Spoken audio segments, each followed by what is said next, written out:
up, fellow movie buffs and film connoisseurs? It is your self-proclaimed cinema shogun here, and I just got done watching episode 2 of Masters of the Universe Revelation, and as I predicted, literally as I predicted in the review for episode 1, episode 2 is basically what I thought it would be. We catch back up with Teela. I don't know how many, years or how much time has passed since episode 1, but now she has the little SJW side cut, and she is mad at the world. She has denounced her past. She hates everything.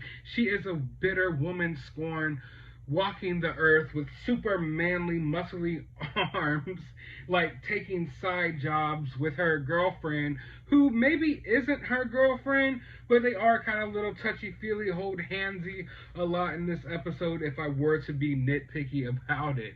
But yeah, episode 2 was further confirmation that Kevin Smith lied. And that's all I could think about while watching this episode. I mean, guys, literally by the end of this episode, we have Evelyn, Shira, Teela, and Teela's little sidekick. I cannot think of her name at all. Basically all coming together to go on a journey, and there's no He-Man in this episode. He-Man appears for all of maybe 15 seconds in this episode, and it's just in a flashback. And I'm not going to lie, like I said in my first review, I'm a big Kevin Smith fan. So even after watching episode 1, even after seeing my dreams crushed and realizing that my favorite director lied to my face countless times, not literally to my face, but on countless live streams and stuff about the show, I still sat down in denial for episode 2. Like, maybe, that was just episode 1. Okay? That was just episode 1. Surely He-Man will be the focus maybe in episode 2, or maybe the story will go on a route where He-Man comes back. No. It is clear as day that the whole plot of this show was literally to create a show where He-Man isn't the focus of the Masters of the Universe show. Like, the whole plot of this show is just forcing its way to find a way for He-Man to not be in the show. Like, that's literally what the plot of the show is. It's like, alright, let's make a Masters of the Universe show, but for the entire plot of our show, let's just figure out a way for He-Man not to be in it. And that's basically what the show is.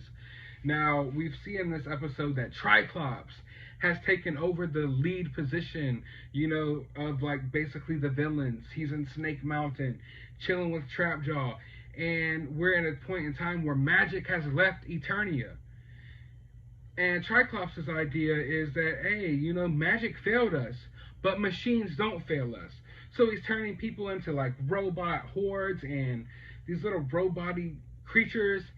And it's pretty dope. The animation is pretty dope. There's one scene where like this guy gets this robot eye and it comes out of his eyeball and it's like going around, and it looks really cool. It almost reminded me of the anime right there. Although I don't think this animation is necessarily on point with most of the animes out there, but it's still good animation. So I'm looking at it, and the show isn't, I want to say all bad, because you could watch it for the animation and it's like, okay.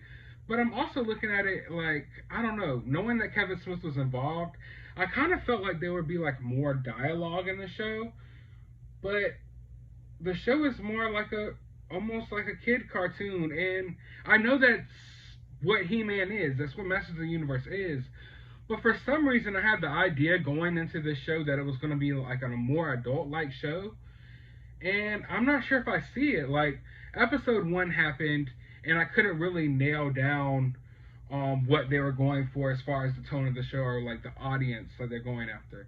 But when I watched this episode, I couldn't help but feel like this almost is just playing out like a kid's cartoon. Maybe I'm, expecting too much from it, too much from the storyline, too much from the dialogue, because there's not really much there. And I'm not saying that's a bad thing. I'm just saying that I had a totally different expectation of what I was getting. For some reason, I thought this was going to be adulty. And I don't want to say, oh, this is super kiddie, super childish. It's obviously a little more grown up, but it's not as grown up as I thought it would be, if that makes sense. So I'm watching the episode, and I'm starting to get used to the voice cast a little bit more. I know in my review for episode 1, I said that I really wasn't really feeling the voices. A lot of them fell flat. Well, in this episode, I started getting used to the voices a little bit more, and I felt like people did maybe a little bit of a better job here. Or maybe it's just the fact that Skeletor's voice was so, crazy. Mark Hamill did such a crazy job there that no one else could hold a candle against him. So the voice acting in this episode didn't bother me like it did in episode 1. Like I said, I could keep raving about the animation, but that's all really this episode provided me, because it just really takes us down a route where you're seeing everything basically come to light. Everything that people said about the show is basically coming true before my eyes, and everything that Kevin Smith said about the show, and in denying what those people were saying, it's becoming blatantly obvious, like, no, this is a Teela show. This show literally revolved the whole entire time around Teela. Even the part where He-Man comes and you see He-Man for a second, it's a Teela's memory. So it's still Teela. Like, this is Teela's show. And if Kevin Smith would have just came out and was like, hey, you guys are right, but we made a story that made sense to us, and I understand that y'all wanted more He-Man, but, this is what the show is going to be, then I would have respected it. I would have watched the show for what it is and judged it for what it is. But the more and more I watch the show, it just becomes more apparent. Like, it was almost like the the all-female team up in Endgame, and how kind of cringy that was and forced. It's like they forced the storyline all the way to the point that at the end of the episode, you have a She-Ra, Teela, Evelyn, and this other girl team up to go save the universe, to bring back magic. Like, what is Evelyn even doing with Teela? Like, other than the fact that you're trying to force this into this all-girl show. There's literally no male protagonist. But you do see by the end of the episode that they're going to go try to find the old man at arms, because he was replaced by the new man at arms, Teela. So yeah, it's all playing out the way everyone said it was going to play out. And I'm going into episode 3 wondering how much worse can it get. Even a lot of I think the hype around the show is that they were going to include a lot of, different obscure Masters of the Universe characters.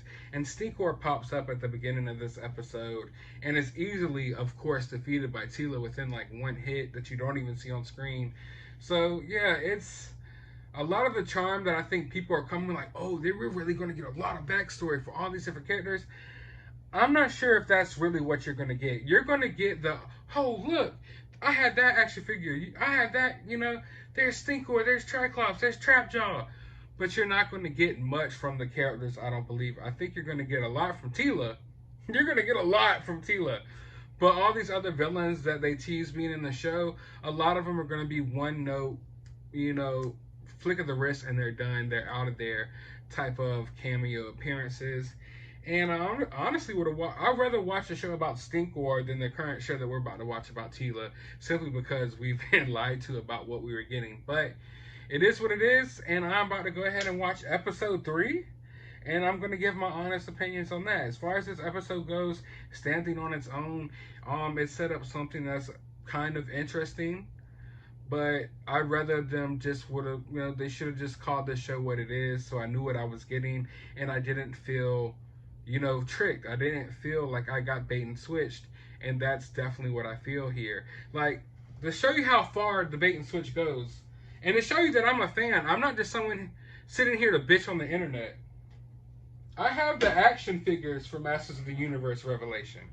Okay, the action figures right here. I want you to peep this game. Peep game. Here's the back of the packaging. There's no Teela figure here. A show that has literally had He-Man and Skeletor in it for all of 12 seconds so far. And you see no Teela. We have Mossman, He-Man, Skeletor, and Evelyn. And these all came out in the first wave of figures. So usually the first wave of figures that you get will be the most important figures. You'll get like 3 or 4 of the most important figures from the show, and then you'll get maybe a side character thrown in there. But Mossman literally has about 10 seconds of screen time, but he's literally right up there with about as much screen time as Skeletor.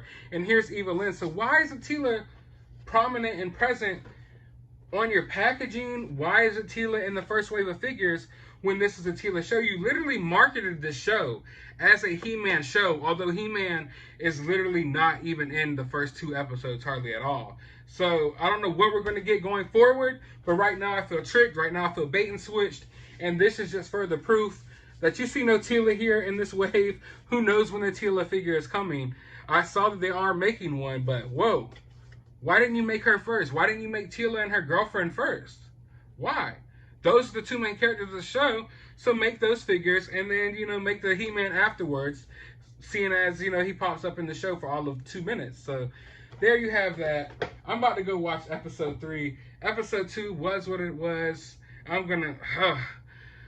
We got 3 episodes left. They're only 25 minutes, so it's not going to be hard to power through this, but I just want to see how far it goes, like how far it goes to totally dismiss He-Man.